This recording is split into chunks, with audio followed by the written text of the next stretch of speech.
राजेश जी, आप बराबर संत राम रहीम की रिहाई के लिए आंदोलन करते आ रहे हैं और अभी हाल में ही सरकार ने उनको 21 दिन की फरलो दी है, उस पर आप क्या कहना चाहेंगे? देखिए, सबसे पहले मैं स्पष्ट करना चाहूंगा कि पूज्य संत राम रहीम जी की रिहाई को लेकर जो जन अधिकार मोर्चा आंदोलन कर रहा है, जन अधिकार मोर्चा का संकल्प या पूज्य संतों का संकल्प पूज्य संत राम रहीम जी की पैरोल, फरलो या जमानत नहीं है।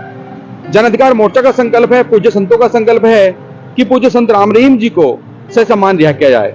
सरकार सभी केस खत्म करे और पूज्य संत राम रहीम जी को ससम्मान रिहाई की जाए। दूसरा, पूर्व में जब 5 राज्यों की चुनावी घोषणा हुई थी तो हम लोगों ने बोला था, जन अधिकार मोर्चा ने बोला था कि 5 राज्यों की चुनावी घोषणा हुई है, नवंबर तक पूज्य संत राम रहीम जी को जो 21 दिन की फरलो से अवश्य दी जाएगी। 21 दिन की फरलो देना सरकार का कहीं ना कहीं एक राजनीतिक साजिश है, एक राजनीति है। सरकार कहती है कि पूज्य संत राम रहीम जी की जो 21 दिन की फरलो दी गई है वो एक रूटीन फरलो है, परंतु ऐसा नहीं है।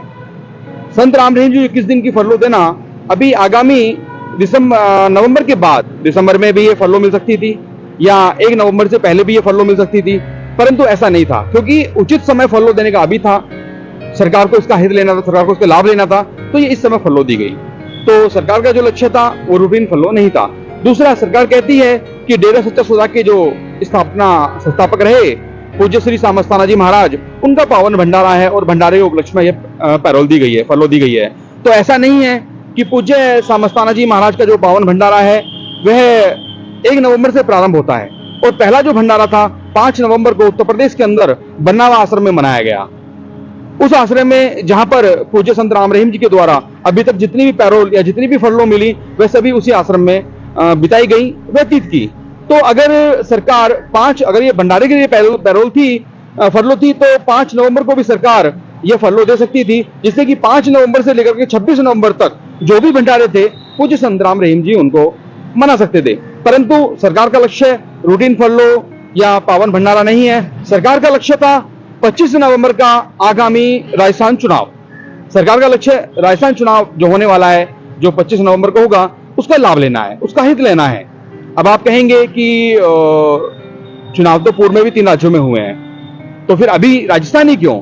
देखिए, पूर्व में मध्य प्रदेश में चुनाव हुआ, मिजोरम में हुआ, छत्तीसगढ़ में हुआ और आगामी 25 नवंबर को राजस्थान में चुनाव है। उसके बाद फिर 30 नवंबर को एक राज्य में और चुनाव हो रहे हैं। तो इन राज्यों पर क्यों नहीं? क्योंकि यहां पर एक विशेष रूप से मैं आपको बताना चाहूंगा कि जो हरियाणा और पंजाब के बाद अगर हम बात करें, पूज्य संत राम रहीम जी के जो करोड़ों भक्त हैं, अगर उनमें सबसे अत्यधिक संख्या है जो हरियाणा पंजाब के बाद, वो राजस्थान में है। या करोड़ों भक्त पूज्य संत राम रहीम जी के फॉलोवर हैं तो राजस्थान में है।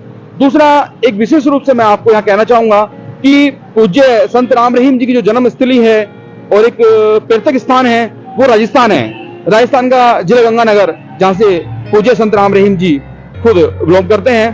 तो राजस्थान के अंदर जो करोड़ों भक्त हैं और जो मीडिया की रिपोर्ट्स कहती है कि राजस्थान के अंदर 200 विधानसभा सीटें हैं, जिसमें 100 विधानसभा सीटों पर पूज्य संत राम रहीम जी के जो फॉलोवर हैं वो अत्यधिक संख्या में हैं और 60 सीटों पर एक डिसीजन मेकर की भूमिका में संत राम रहीम जी के फॉलोवर हैं। तो सरकार का जो लक्ष्य था वो राजस्थान चुनाव है। राजस्थान चुनाव में सरकार समर्थन लेना चाहती है, राजस्थान का चुनाव जीतना चाहती है, जिसके लिए संत राम रहीम जी को यह फरलो दी गई है। दूसरा, मैं यहाँ एक विशेष रूप से सरकार से बात पूछना चाहूंगा कि अगर सरकार कहती है कि हमने फरलो दिए, नियमानुसार फरलो दी है हमने, और सरकार का कोई स्वार्थ नहीं है, तो सरकार पूज्य संत राम रहीम जी को रिहा क्यों नहीं करती?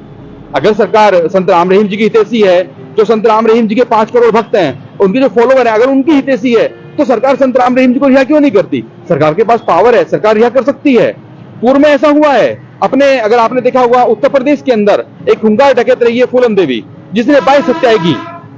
22 हत्या करने के बाद उन्हें जाने कितनी डकैतियां की, उसके आरोप उस पर लगे हुए थे, जो जेल में थी। उत्तर प्रदेश की सरकार के द्वारा 22 हत्या करने वाले एक अपराधी को सरकार ने ससम्मान रिहा किया और मिर्जापुर लोकसभा सीट से चुनाव लड़ाकर ससम्मान उनको चुनाव लड़ाकर संसद में उनको भेजा। तो एक अपराधी को, 22 हत्या करने वाले अपराधी को चुनाव लड़ाकर सरकार संसद में भेज सकती है। दूसरा, मैं उदाहरण आपको देना चाहूंगा बिहार का। बिहार के अंदर एक जिलाधिकारी की हत्या होती है। उस जिलाधिकारी की हत्या के आरोप के अंदर पूर्व सांसद श्री आनंद मोहन सिंह का नाम आता है और वो उसमें आरोपित कहलाते हैं। जिसके अपराध में उनको सजा भी होती है, जेल जाते हैं। परंतु अभी कुछ समय पूर्व भी बिहार की जो राज्य सरकार है वह जेल नियमावली के अंदर संशोधन कर उनको रिहा कर देती है। ऐसा क्यों? एक मान्य संसद के लिए नियम अलग, एक पॉलिटिशियन के नियम अलग है। यानी कि 22 हत्या करने वाले अपराधी को सरकार छोड़ सकती है, एक जिलाधिकारी की जो हत्या की उसको सरकार छोड़ सकती है, तो 138 मानवता भलाई कार्य करने वाले संत को राज्य सरकार क्यों नहीं छोड़ सकती? ये एक सोचने का विषय है। तो जो 21 दिन की फरलोदी है वो एक सोची समझी साजिश है और एक राजनीतिक लाभ लेने के लिए सरकार ने ये फरलोदी है। तो सर क्या लगता है आपको कि जो डेरा सस्ता सौदा के जो प्रबंधक हैं तो क्या वह इस लड़ाई में कहां तक साथ दे रहे हैं? मुझे लगता नहीं जमीनी स्तर पर कोई काम कर पा रहे हैं वो लोग। देखिए, मैं यहाँ पर आपसे स्पष्ट रूप से बताना चाहूंगा, पूर्व में भी हम लोगों ने इस बात को कहा है कि जन अधिकार मोर्चा या संत समाज जो भी लड़ाई लड़ रहा है उस आंदोलन में डेरा मैनेजमेंट कमेटी या डेरा प्रबंधक कमेटी जो भी प्रमुख लोग हैं उनका कोई भी लेना देना नहीं है। ये लड़ाई जन अधिकार मोर्चा की लड़ाई है, संत समाज की लड़ाई है और जन अधिकार मोर्चा संत समाज अपने नेतृत्व में लड़ाई लड़ रहा है। डेरा मैनेजमेंट कमेटी या प्रबंधक कमेटी का इस आंदोलन से कोई मतलब नहीं है।